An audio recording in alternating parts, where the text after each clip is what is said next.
नमस्कार। आज 10 दिसंबर को सीडीएस बिपिन रावत पंचतत्व में विलीन हो गए।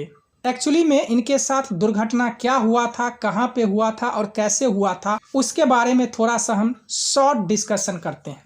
एक्चुअली में 8 दिसंबर को सीडीएस बिपिन रावत अपने निवास नई दिल्ली से दिल्ली के एयरपोर्ट जाते हैं और वहां से फ्लाइट पकड़ते हैं और वो कोयम्बटूर पहुंचते हैं।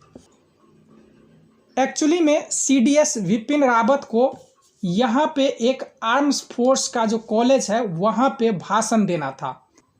यहाँ पे फंक्शन था जो कि बिपिन सिंह रावत को यहाँ पे भाषण देना था। वो चीफ गेस्ट के तौर पे इस कॉलेज में बुलाए गए थे। ये जो कॉलेज है वो वेलिंगटन में स्थित है जो कि 1947 में बना था। इसमें भारतीय सेना के जो बड़े बड़े ऑफिसर होते हैं उसको यहाँ पे ट्रेनिंग दिया जाता है। एक्चुअली में इस शहर में कोई बड़ा सा एयरपोर्ट नहीं है, इस वजह से बिपिन सिंह रावत इसलिए सीडीएस बिपिन रावत कोयम्बटूर पहुंचते हैं और कोयम्बटूर में एक एयरफोर्स का सुलूर वहाँ पे जाते हैं और वहाँ से एक हेलीकॉप्टर लेते हैं। इस हेलीकॉप्टर का नाम है Mi-70V5। ये बहुत ही आधुनिक किस्म का हेलीकॉप्टर है और इसका इस्तेमाल वीवीआईपी के लिए किया जाता है और सेना में इसका इस्तेमाल उस ऑपरेशन के दौरान किया जाता है जहां पे बाकी हेलीकॉप्टर को नहीं भेजा जाता है, इसलिए बहुत ही आधुनिक किस्म का हेलीकॉप्टर है। अब इस हेलीकॉप्टर में सीडीएस बिपिन रावत समेत 14 लोग सवार होते हैं। उनके पत्नी भी उनके साथ थी, मधुलिका रावत। अब यहाँ से इनको यहाँ पे जाना था कॉलेज। अब यहाँ से इनको डिफेंस कॉलेज जाना था तो इस रूट से ये निकलते हैं। अब यहाँ पे बीच में पड़ता है नीलगिरी की पहाड़ी। यहाँ पे हो जाता है इनके हेलीकॉप्टर का दुर्घटनाग्रस्त। यहाँ पे इनका हेलीकॉप्टर क्रैश हो जाता है जिसमें बिपिन रावत और उसके पत्नी समेत 11 और यानी टोटल 13 लोगों की मृत्यु हो जाती है और एक बच जाता है जिसका अभी इलाज चल रहा है। अब एक्चुअली में बिपिन रावत सेना के बहुत बड़े ऑफिसर थे, यानी तीनों सेना के मिला के ये ऑफिसर होता है सबसे बड़ा सीडीएस, वो बिपिन रावत थे। तो जाहिर सी बात है इस तरह का दुर्घटना जब हो गया तो पूरा देश में फैल गया। ये बात दिल्ली तक पहुंची तो रक्षा मंत्री immediately air chief marshal Sulur airbase भेज देते हैं। अब यहाँ पे सारे ऑपरेशन शुरू हो जाता है इस हेलीकॉप्टर के ढूंढने के लिए। फिर ये हेलीकॉप्टर मिल जाता है। उसके बाद देश में ये बात फैल जाती है कि एक हेलीकॉप्टर क्रैश में हमारे सीडीएस बिपिन रावत की मृत्यु हो जाती है। अब ये जो जगह है जहाँ पे ये क्रैश हुआ ये तमिलनाडु के कुन्नूर जगह में पड़ता है। इसके नेक्स्ट डे इनके डेड बॉडी को दिल्ली लाया गया जहां पे प्रधानमंत्री नरेंद्र मोदी समेत कई बड़े नेताओं ने इनको श्रद्धांजलि अर्पित की। ये देख सकते हैं 13 लोगों का डेड बॉडी है। इस हादसे में अकेले जीवित बचे एक ग्रुप कैप्टन था जिसका नाम वरुण सिंह है। उसका सेना के हॉस्पिटल में इलाज चल रहा है। उसके बाद उसके नेक्स्ट डे यानी आज 10 दिसंबर को सीडीएस बिपिन रावत को तोपों की सलामी दी गई। उसके बाद पंचतत्व में वो विलीन हो गए। उनको मुखाग्नि उनके जो 2 बेटियां थी उन्होंने दिया। ये देख सकते हैं उनके पत्नी और ये 2 बेटी का नाम है कृतिका रावत और दूसरी बेटी का तारणी रावत। इन्होंने सीडीएस बिपिन रावत को मुखाग्नि दी। अब उसके बाद जैसे ये हादसा हुआ सरकार ने एक जांच कमेटी गठित कर दिया। अब ये जो जांच कमेटी है वो किस डायरेक्शन में काम करेगा वो तो उनका टेक्निकल लॉ बताएगा, लेकिन इस तरह का जो जांच होता है उसमें एक बहुत ही इम्पोर्टेंट डिवाइस होता है, वो बहुत ही इम्पोर्टेंट रोल प्ले करता है। वो है एक ब्लैक बॉक्स। एक्चुअली में ये जो ब्लैक बॉक्स है इसका नाम ही ब्लैक होता है, लेकिन इसका कलर संतरे के कलर का होता है, ऑरेंज कलर का। ब्लैक बॉक्स एक प्रकार का रिकॉर्डर होता है जो उड़ान के दौरान विमान की सारी गतिविधियों को रिकॉर्ड करता है।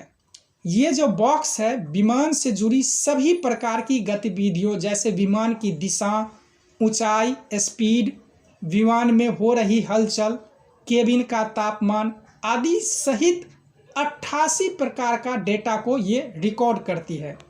और इसमें एक खास बात ये है कि कितना भी दुर्घटना हो जाए इसका कोई क्षति नहीं होता है, क्योंकि ये उसी तरह से डिज़ाइन करके बनाया ही जाता है कि कितना भी टेम्परेचर इस पे लग जाए तो ये कुछ डैमेज नहीं होगा इसका, यानी 1100 डिग्री सेल्सियस टेम्परेचर तक ये झेल सकती है।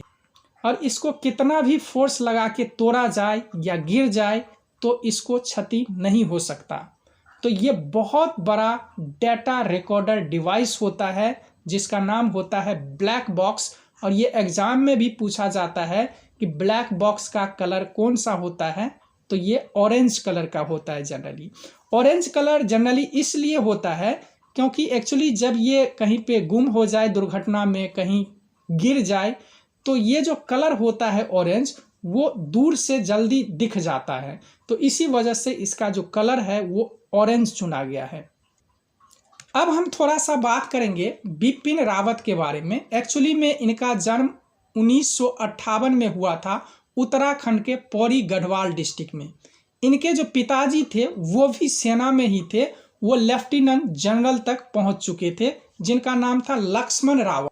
बिपिन रावत ने 11वीं गोरखा राइफल की 5वीं बटालियन से 1978 में अपने कैरियर की शुरुआत किया था।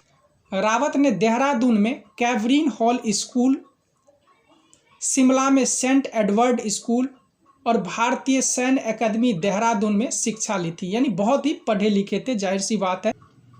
तो इन्होंने काफ़ी शिक्षा ग्रहण किया था बिपिन सिंह रावत, जैसे कि आप देख सकते हैं यहाँ पे भारतीय सैन्य अकादमी में स्नातक की उपाधि प्राप्त की।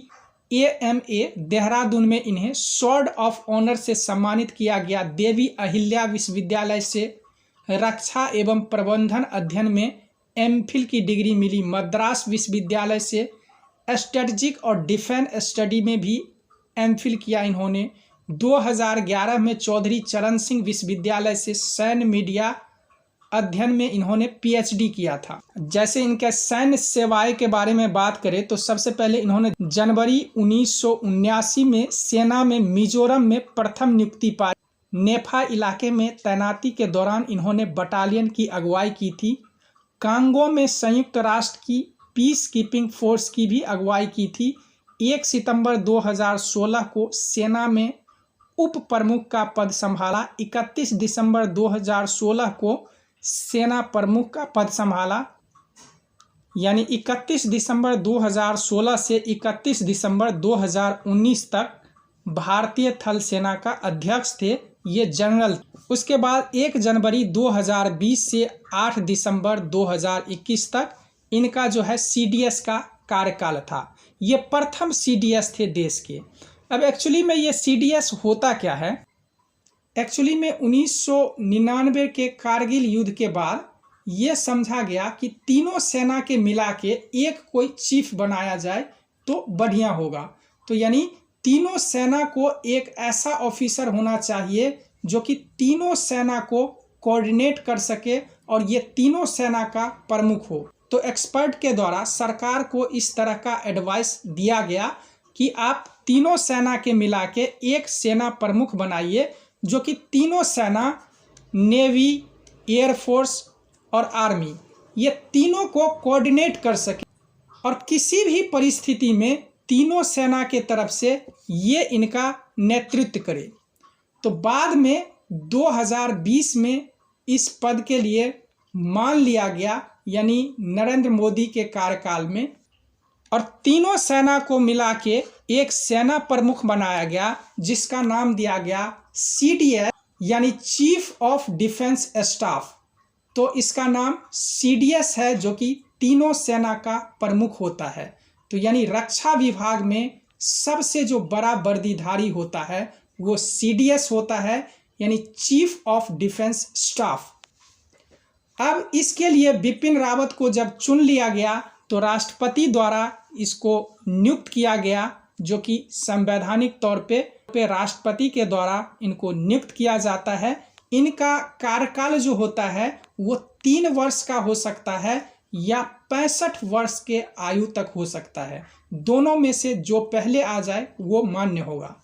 तो ये एग्जाम में पूछा जाता है देश के पहले सीडीएस का क्या नाम है, तो विपिन रावत जी, जो अब हमारे बीच नहीं रहे। ये देख सकते हैं रक्षा प्रमुख यानी सीडीएस का ये मुहर होता है, सीडीएस का ये पताका होता है। अब थोड़ा सा डिस्कस कर लेते हैं सीडीएस का क्या कार्य होता है। सीडीएस सेना के तीनों अंगों के मामले में रक्षा मंत्री के प्रमुख सैन्य सलाहकार के रूप में कार्य करते हैं। इसके साथ ही तीनों सेना के अध्यक्ष रक्षा मंत्री को अपनी सेनाओं के संबंध में सुझाव भी देते हैं। सीडीएस रक्षा मंत्री की अध्यक्षता वाली रक्षा अधिग्रहण परिषद और राष्ट्रीय सुरक्षा सलाहकार की अध्यक्षता वाली रक्षा नियोजन समिति का सदस्य होता है।